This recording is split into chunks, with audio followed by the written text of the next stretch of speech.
ओम नागेन्द्रहाराय त्रिलोचनाय भस्मांगरागाय महेश्वराय नित्याय शुद्धाय दिगंबराय तस्मै नकाराय नमः शिवाय।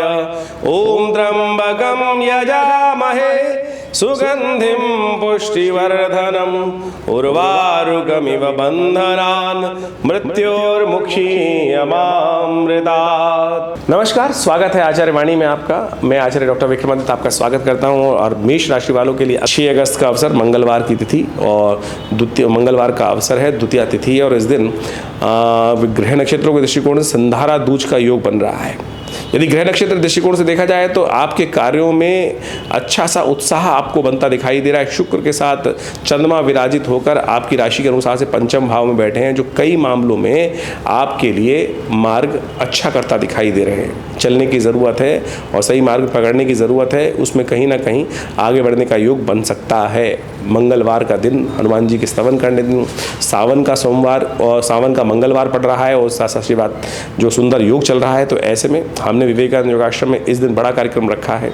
इस दिन मास का पहला मंगलवार है, तो इसलिए उस दिन रुद्राभिषेक के साथ साथ सुंदरकांड का कार्यक्रम भी रहेगा। शाम को 6 बजे से लेकर रात्रि में करीब 9-10 बजे तक भंडारे के साथ एक कार्यक्रम होगा। आप इसमें सम्मिलित हो सकते हैं। अपने नाम से इस स्थान को आरक्षित करने के लिए संपर्क साध सकते हैं। एक बात का और ध्यान रखें, 5 और 6 तारीख को अश्लेषा और मघा नक्षत्र का योग बन रहा है।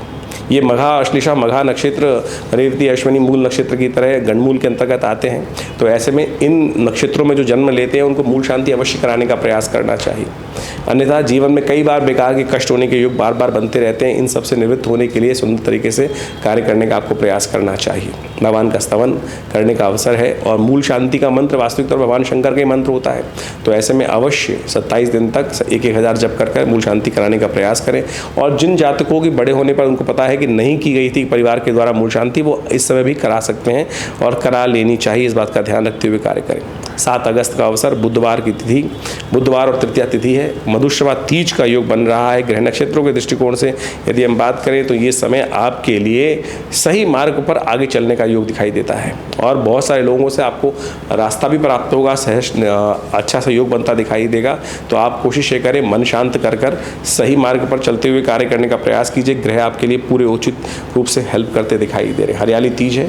बिलपत्र का भगवान को शंकर को अर्पित करना संपूर्ण रूप से कल्याणकारी रहेगा। 8 अगस्त का अवसर, बृहस्पतिवार की तिथि, चतुर्थी तिथि, कन्या राशि में चंद्रमा सुबह 3:15 पर पदार्पण करेंगे और ये आपके लिए धन तो प्राप्त करना सुलभ कराएंगे, लेकिन स्वास्थ्य के दृष्टिकोण से कहीं ना कहीं कुछ परेशानी खड़ी करने के योग दे सकते हैं। तो ध्यान रखें, बहुत ज़्यादा अपने आप को ओवर बिजी ना करने का प्रयास करें। स्वास्थ्य यदि खराब होगा तो सब चीज़ें खराब हो सकती हैं। चावल का दान करना, पीली चीज़ों का दान करना, ये सब आपके लिए अच्छा दिखाई देगा। 9 अगस्त का अवसर, शुक्रवार की तिथि, पंचमी तिथि है, नाग पंचमी का योग है। ऐसे में दूध के द्वारा भगवान शंकर का अभिषेक करें। देखिए, ग्रह नक्षत्र कहीं ना कहीं लाभ की स्थिति प्रशस्त करते दिखाई दे रहे हैं, लेकिन थोड़ा सा आपको शत्रु पक्ष का ध्यान रखते हुए ज़रूरत है। खट्टे फलों का दान करना यह आपके लिए उपयुक्त दिखाई देता है। जो सामने आपका विरोधी पक्ष है वो आपके लिए कहीं ना कहीं कुछ ना कुछ समस्याएं उत्पन्न करने की दे सकता है। कुछ ना कुछ नए जो विपत्तियां हैं वो आपके सिर उठाते दिखाई देंगी। ग्रह नक्षत्रों के दृष्टिकोण से उनके संबंध में आपको उपाय करना चाहिए और तेलाभिषेक भगवान शंकर का करना आपके लिए अच्छा रहेगा। शनि महाराज इन दिनों आपके लिए थोड़े से कष्ट के योग बना रहे हैं, तो उसका उपाय भी करने की ज़रूरत है। 10 अगस्त को शनिवार का अवसर ही पड़ रहा है और षष्ठी तिथि है और उस दिन ग्रह नक्षत्रों के दृष्टिकोण से आप समझें, शनि महाराज लगातार आपकी राशि के अनुसार से अभी आने वाले 8 महीने जो हैं वो वक्त, अभी 3-4 महीने तो वक्र चलेंगे, उसके बाद 11वें भाव में चलेंगे, वो लाभ की स्थिति प्रशस्त करेंगे, लेकिन वक्र स्थिति में उनका उपाय करने की ज़रूरत है। देवयोग से सावन का मास पड़ रहा है, तो ऐसे में आप अवश्य तेलाभिषेक भगवान का करने का प्रयास करें। तिल के तेल से भगवान का अभिषेक करें।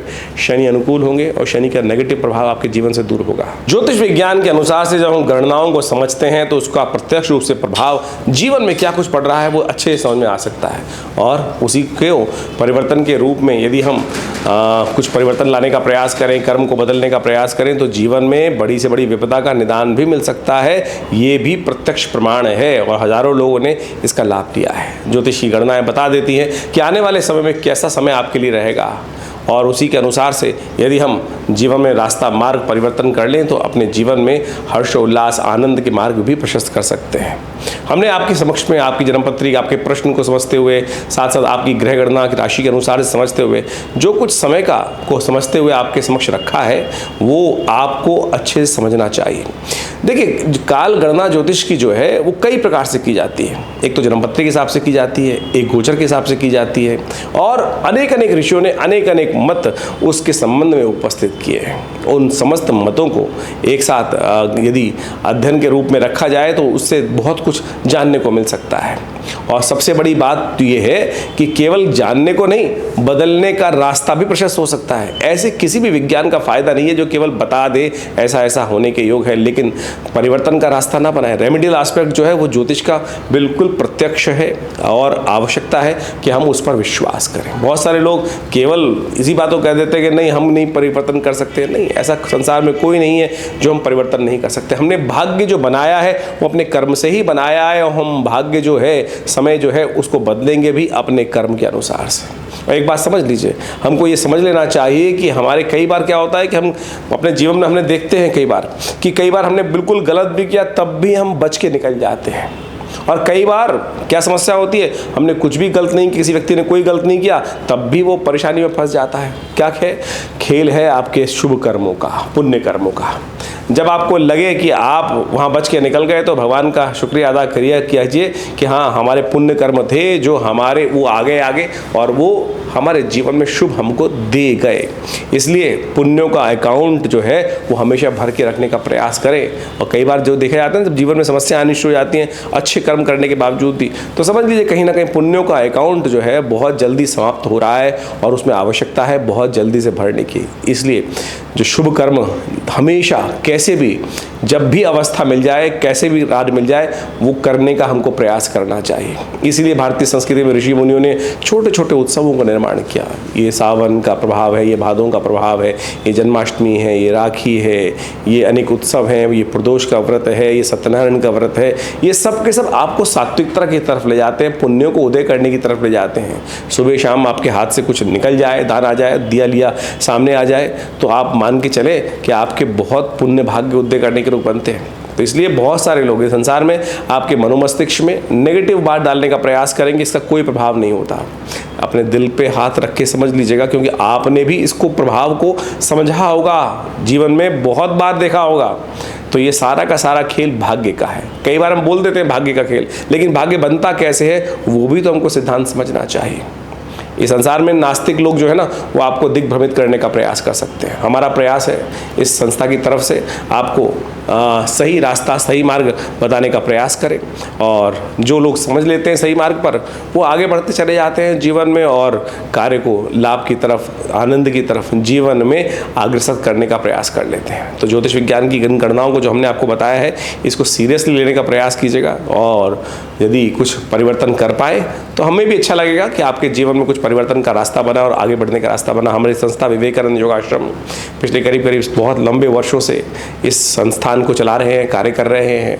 यहाँ नित्य प्रति करीब 8 घंटे यज्ञ होता है और बहुत सारे भारतीय संस्कृति पर शोध करने का कार्य करते हैं। आप भी संस्था से जुड़ सकते हैं, आश्रम से जुड़े।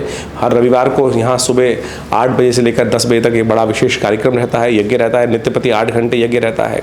और इन सावन के महीने में तो पूरे महीने का रुद्राभिषेक का सुंदर कार्यक्रम रखा गया है। समय समय पर हम आपको अवगत भी कराते रहते हैं। हर रोज़ करीब करीब शाम को 6 बजे से लेकर 8 बजे तक पूरे सावन के महीने में सामूहिक तौर पर जो लोग आश्रम में पधार कर स्वयं रुद्राभिषेक करना चाहते हैं उस कार्यक्रम में सम्मिलित हो सकते हैं। और कहीं दूर बैठे हैं और अपने नाम से कराना चाहते हैं तो उसके लिए भी सुंदर व्यवस्था है। आप फ़ोन पे संपर्क कर उस कार्यक्रम में भाग ले सकते हैं। और भगवान शिव की सुंदर आराधना शास्त्रोक्त विधि के अनुसार से भगवान का स्नान कराते हुए, षोडशोपचार पूजन करते हुए, सुंदर रुद्राभिषेक का, रुद्राष्टाध्यायी का पाठ करते हुए किया जाएगा। आप उसमें सम्मिलित हों, देखिएगा प्रभु की कृपा से कष्ट दूर होने के योग बनेंगे।